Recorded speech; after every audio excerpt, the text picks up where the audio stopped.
Day 1-3 of farming log. ನಿನ್ನೆ ನಮ್ಮ ಅಣ್ಣರು ಟ್ಯಾಕ್ರಿನ ಹುಲ್ಲಿಂಪೆಂಡಿ ಏರಕಂತ ಊರಿಗೆ ಒಯ್ದಿದ್ರು. ಎಲ್ಲ ಮುಗಿಸ್ಕೊಂಡು ಬೆಳಗ್ಗೆ ವಾಪಸ್ ತಗೊಂಡ್ ಬಂದ್ರು. ಆದ್ರೆ ಟ್ವಿಸ್ಟ್ ಇಲ್ಲಿದೆ ನೋಡ್ರಿ. ಆದ್ರೆ ಅಲ್ಲಿ ಗಾಡಿ ಡ್ರೈವರು ಇಂಜಿನ್ ಕೆಳಗೆ ಏನೋ ಲೀಕ್ ಆಗ್ತಿದೆ ನೋಡು ಅಂದ್ರು. ನಾವು ಬಾನೆಟ್ ಎತ್ತಿ ಬ್ಯಾಟ್ರಿ ಕೂಲೆಂಟು ಎಲ್ಲ ಚೆಕ್ ಮಾಡಿದ್ವಿ, ಎಲ್ಲಾ ಸರಿ ಇತ್ತು. ಆಮೇಲೆ ಹೇಳ್ತವ್ರೆ ನಿಮ್ ಅತ್ತೆ ಪೂಜೆ ಮಾಡಿದ್ರು, ಅದ್ರದ್ದು ನೀರ್ ಇರ್ಬೋದೇನೋ ಅಂತ.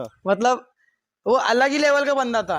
ನಾಳೆ ಬೇರೆ ಫಂಕ್ಷನ್ ಇದೆ, ಸೊ ಎಲ್ಲ ಕ್ಲೀನ್ ಮಾಡ್ಬೇಕು. ನಾನು ನಮ್ಮ ಅಣ್ಣರು ಎಲ್ಲ ಅಸ್ತ್ರಗಳನ್ನ ತಕೊಂಡು ಯುದ್ಧಕ್ಕೆ ಅಂತ ನಿಂತ ಮೇಲೆ ಸೈನಿಕರು ಲೆಕ್ಕ ಹಾಕ್ಬಾರ್ದು, ಏನಂತೀರಾ? ಇವಾಗ ಕೆಲವರು ಬರ್ತಾರೆ, ಬ್ರೋ ನಿಮ್ ಹತ್ರ ಇಷ್ಟ ಕಾರ್ ಇದಾವ ಅಂತ. ಜಾಗ ಫ್ರೀ ಇದೆಯಲ್ಲ, ಸೊ ನಿಲ್ಸಿದ್ದಾರೆ. ನನ್ಗಂತೂ ಮಾಡೋ ಕೆಲ್ಸಗಿನ ವಿಡಿಯೋ ಮಾಡೇ ಸುಸ್ತಾಗ್ತಿದೆ. ಆದ್ರೂ risk is better than regret, ಏನಂತೀರಾ? ನಾನ್ ಬೇರೆ ಜಿಮ್ಮಿಗೆ ಹೋಗ್ತೀನಿ ಅಂತ ಗ್ಯಾಸು ಎಂಡೆ ಎಲ್ಲಾ ಹೊತ್ಕೊಂಡು ಹೋಗೋ ಅಂತಾರೆ. ಯಾಕೆ ಜಿಮ್ಮಿಗೆ ಹೋಗೋರು ಅಷ್ಟೇನಾ ಮಾಡೋದು? ಏನಾರ ಹೇಳಿದ್ರೆ ಜಿಮ್ ಬಾಡಿ ಅಲ್ಲಪ್ಪ ನಿಮ್ದು ಅನ್ನೋದು. ಮುಖದಲ್ಲಿ ಒಂದು ತೇಜಸ್ಸನ್ನು. ಹಂಗೆ ಮಧ್ಯಾಹ್ನ ಆಗಿತ್ತು. ಅಷ್ಟೊತ್ತಿಗೆ ಹುಲ್ಲು ಸಗಣಿ ಎಲ್ಲಾ ಕ್ಲೀನ್ ಮಾಡಿ ಸಗಣಿನ ತಗೊಂಡ್ಬಂದು ಸಗಣಿನ ಬಳಿಯಕ್ ಸ್ಟಾರ್ಟ್ ಮಾಡಿದ್ವಿ. ಗುರು, ಸಗಣಿ ಅಂದ್ರೆ ಕೆಲವರು ಸ್ಮೆಲ್ಲು ಅದು ಇದು ಅಂತಾರೆ, ಬಟ್ ಅದ್ರಲ್ಲಿ ಒಂದು ದೇವರೇ ಸೃಷ್ಟಿಯಾಗಿದೆ, ವಿಘ್ನೇಶ್ವರ. ನಮ್ಮಮ್ಮ ಹೇಳ್ತಿದ್ರು ಹಾಲ್ ಕರಿಬೇಕಾದ್ರೆ ಸ್ಲಿಪ್ಪರ್ ಬಿಟ್ಟು ಹೋಗೋ ಅಂತ. ನಾನು ಹೋಗಮ್ಮ ಅನ್ಕೊಂಡು ಹೋಗ್ತಿದ್ದೆ. ಸ್ಲಿಪ್ಪರ್ ಹಾಕೊಂಡು ಹಾಲ್ ಕರಿಬೇಕಾದ್ರೆ ಕೆಳಗೆ ಈಟ್ ಅನ್ಸ್ತಿತ್ತು. ಬಿಟ್ಟಾಗ ಕಾಲು ಕೂಲ್ಡ್ ಆಯ್ತು. ಅವಾಗ ರಿಯಲೈಸ್ ಆಯ್ತು ಯಾಕೆ ಹೇಳ್ತಿದ್ದಾರೆ ಅಂತ. ಈ ಪಲ್ಲಿ ನಾನು ವಿಡಿಯೋ ಮಾಡೋವರೆಗೂ ಸುಮ್ನೆ ಇತ್ತು.